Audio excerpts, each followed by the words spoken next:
Connection established.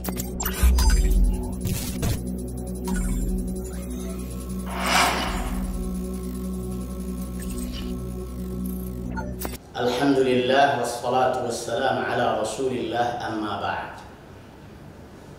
Sekarang kita memasuki penghayatan zikir dan doa yang diajarkan oleh Nabi kita Muhammad sallallahu alaihi wasallam dalam ibadah umrah.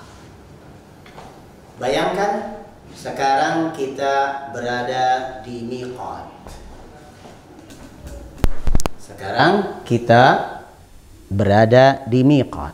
Miqat adalah batas, garis start, garis mulainya kita berihram untuk berumrah maupun berhaji. Tidak boleh melewati ini kecuali kita dalam keadaan ihram. Baik, singkat ceritanya kita sudah mandi, sudah berwudu, sudah bersih, sudah siap dengan kain ihram. Ya, kain ihramnya masih dikerodongkan di sini untuk laki-laki, dan untuk perempuan tentu memakai pakaian biasa dan tidak memakai sarung tangan, tidak juga memakai cadar. Baik, kita mulai. Pertama, kita sholat dulu 2 rakaat. Kemudian setelah selesai sholat sunnah ini 2 rakaat, kita baca labbaik Allahumma umratan, labbaik Allahumma umratan, labbaik Allahumma umratan. Artinya, aku penuhi panggilanmu ya Allah untuk berumrah. Berikutnya, kita sudah berada di atas kendaraan dan kendaraan kita sudah mulai berjalan berada di atas padang pasir. Apakah kendaraan kita kuda atau mobil atau kereta cepat sekarang atau apa? Kita sudah berada di atas kendaraan, kita mulai bertalbiyah. Talbiyah yang secara umumnya orang sudah hafal. Tentu Bapak Ibu pun sudah hafal ya. Baik, kita latih dan kita hayati maknanya. Labbaik Allahumma labbaik, labbaik la syarika laka labbaik, innal hamda wan ni'mata laka wal mulk la syarika lak. Apa artinya? Labbaik Allahumma labbaik. Ya Allah, aku penuhi panggilanmu ya Allah. Aku penuhi panggilanmu.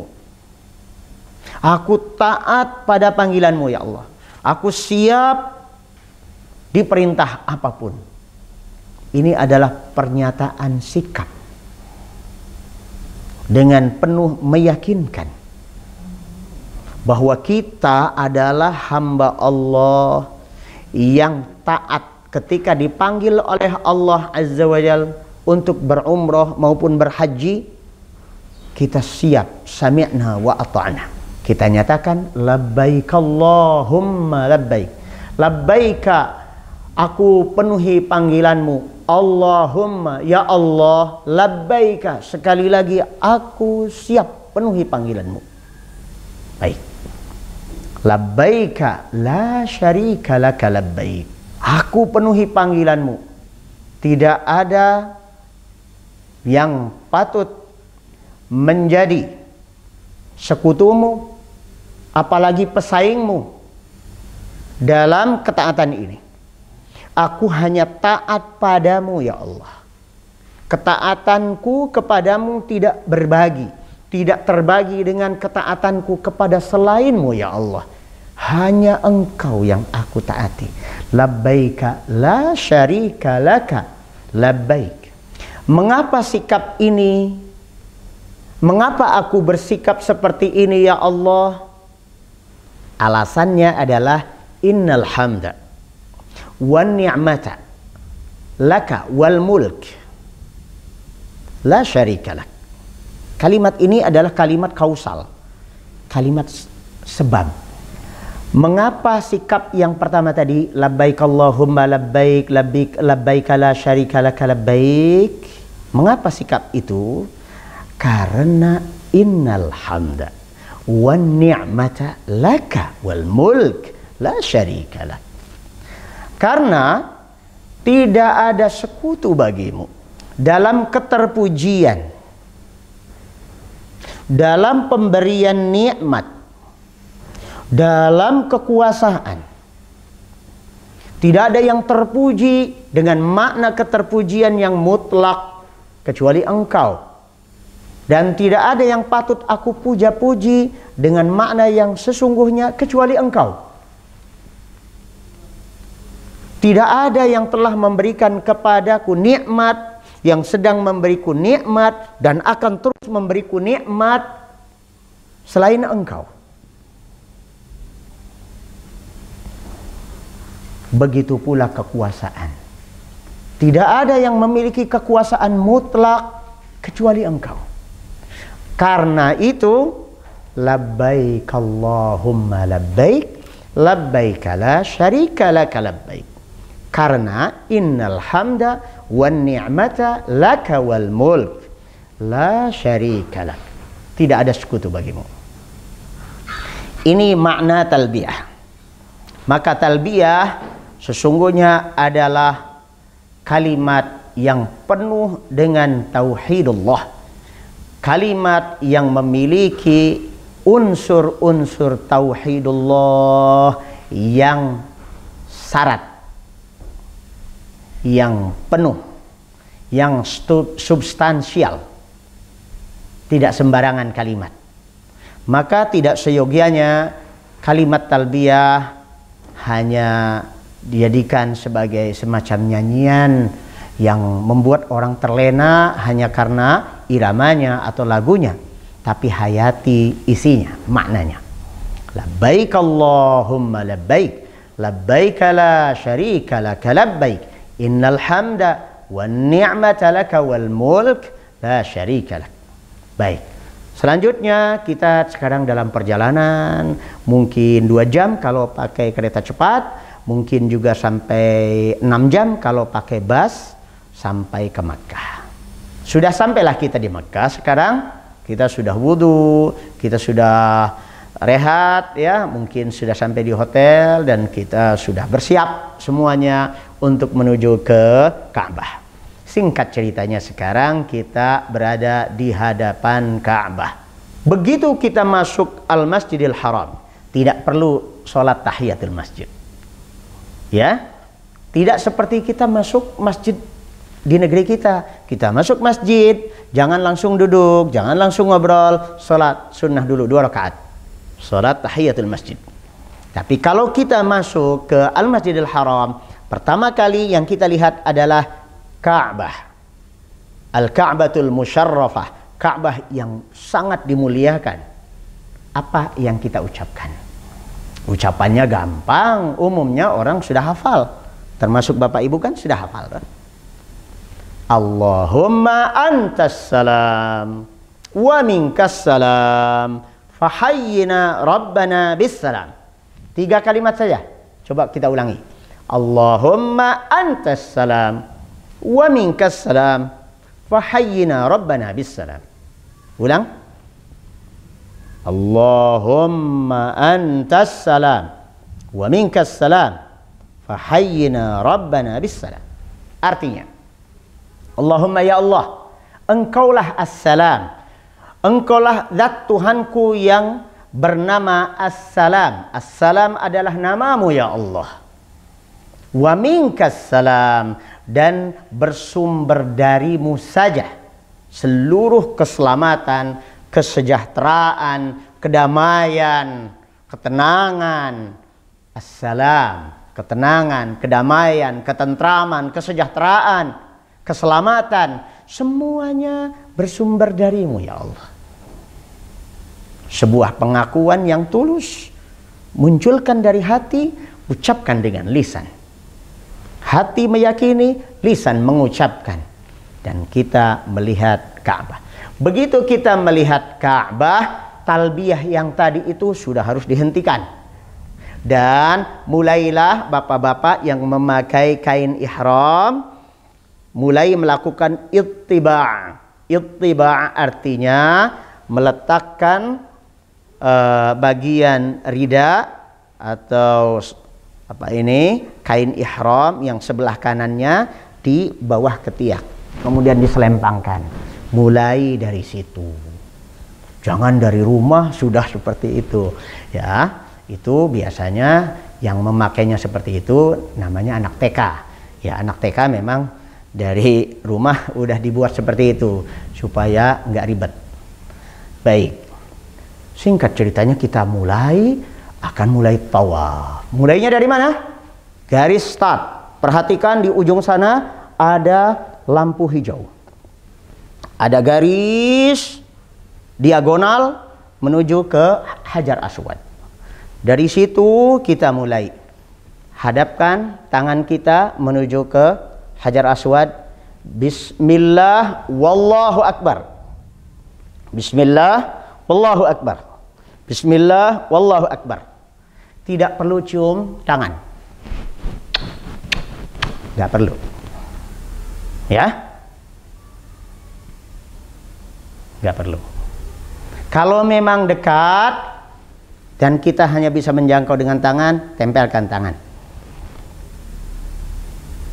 Kalau lebih dekat lagi dan kita memungkinkan, silahkan cium Hajar Aswad. Tapi tidak menjadi sebuah keharusan. Jangan mengorbankan diri kita hanya untuk sebuah ciuman, mencium Hajar Aswad. Mulailah kita bertawaf dengan bismillah wallahu akbar. Lalu kita mulai lari-lari kecil selama 3 putaran pertama. Bagi laki-laki ada lari-lari kecil. Bagi perempuan jalan biasa saja. Walaupun lari kecil bukan berarti kita meninggalkan istri. Ayo bapak-bapak mah lari kecil gitu, tinggalkan istri dong. Enggak. Lari-lari kecil dan istri kita gandeng tetap bisa. Baik. Apa yang kita baca mulai dari garis start, tidak ada keharusan bacaan apapun. Boleh berdoa, boleh baca Al-Quran, tetapi zikir yang biasanya dan dianjurkan oleh Nabi alaihi salatu wassalam adalah subhanallah walhamdulillah wala ilaha illallah wallahu akbar. 4 kalimat. Atau ditambah la haula wala quwwata illa billah. Berarti 5. 4 kalimat ini. Subhanallah walhamdulillah wala ilaha illallah wallahu akbar. Subhanallah walhamdulillah wala ilaha illallah wallahu akbar. Begitu aja, nggak apa-apa, itu sudah bagus. Memang begitu sunnahnya. Tidak usah tergiur dengan melihat kanan kiri orang bacain. Baca apa ini? Terus ya orang juga nggak paham. Buat apa kita membaca sesuatu yang kita sendiri nggak paham? Ya, cuma ikut-ikutan saja. Lebih baik bacaannya sedikit sesuai dengan contoh Nabi dan kita paham. Subhanallah itu namanya tasbih. Walhamdulillah itu namanya tahmid. Kemudian la ilaha illallah itu namanya tahlil. Yang keempat, Allahu Akbar, namanya takbir. Subhanallah tasbih, alhamdulillah tahmid, la ilaha illallah tahlil, Allahu Akbar takbir. Kalau ditambah la haula wala quwata illa billah namanya hauqalah. Hauqalah. Semua ini menunjukkan puja-pujian kepada Allah dan tauhidullah. Mari kita mulai dari tasbih. Subhanallah, Maha suci Allah. Apa maksudnya kita mengatakan Maha suci Allah?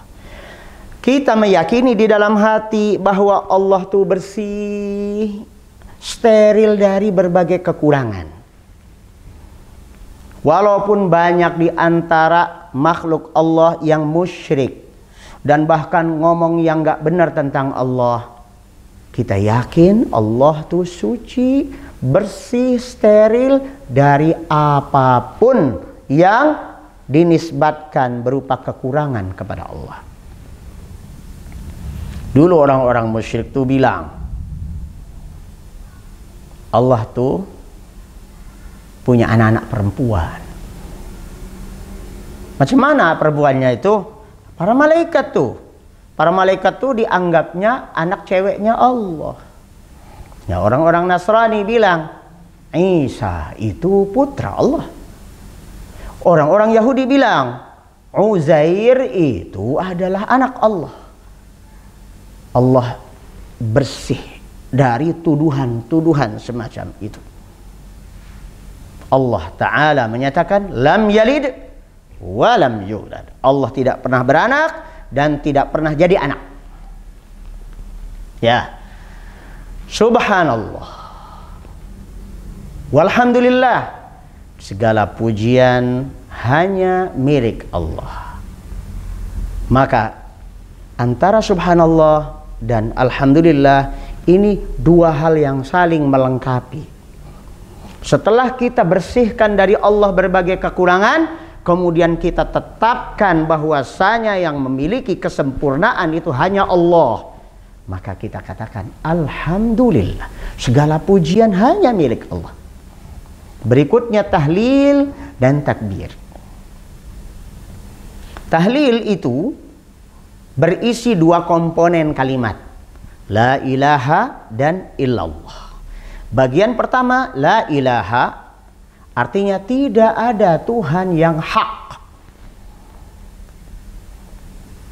Tuhan dan dipertuhankan, yang dipertuhankan oleh manusia itu bukan hanya Allah.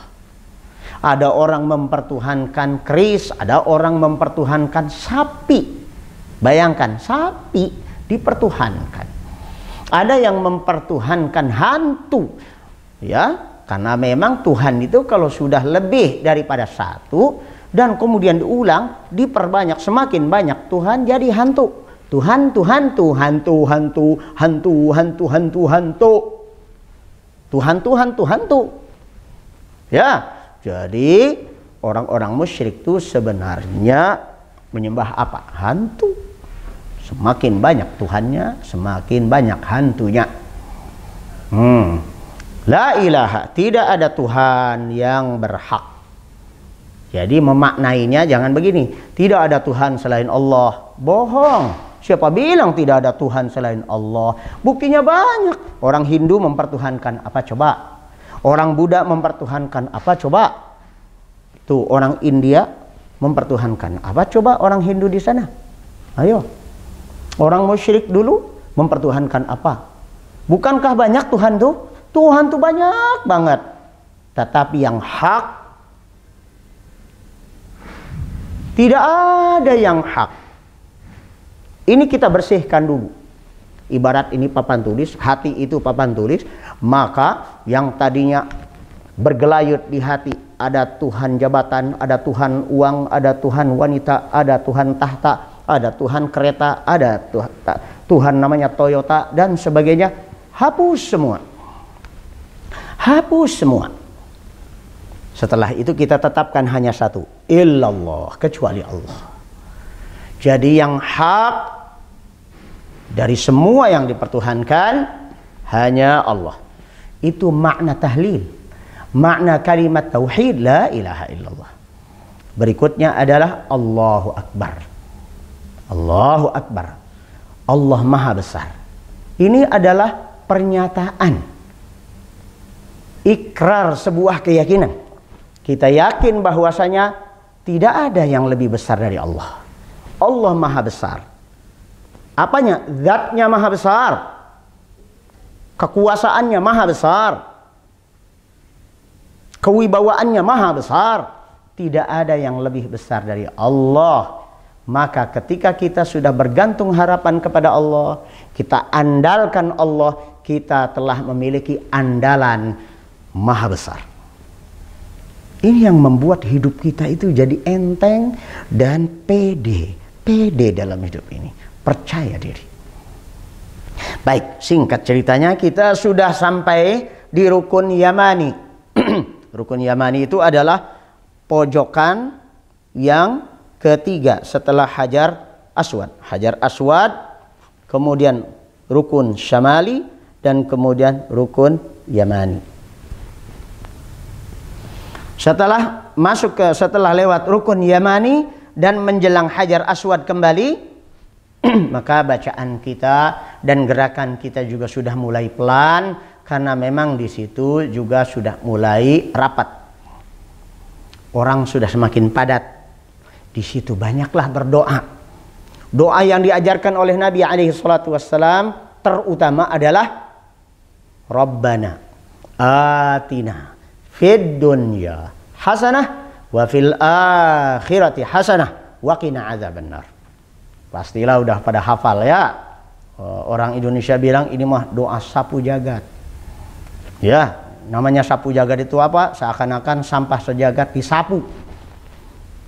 Berbagai kepentingan sudah terakomodir dalam doa ini. Apa maksudnya Rabbana atina fid dunya hasanah? Wahai Rabb kami, berikan kepada kami di dunia hasanah dan di akhirat hasanah. Hasanah ini bukan nama cewek ini.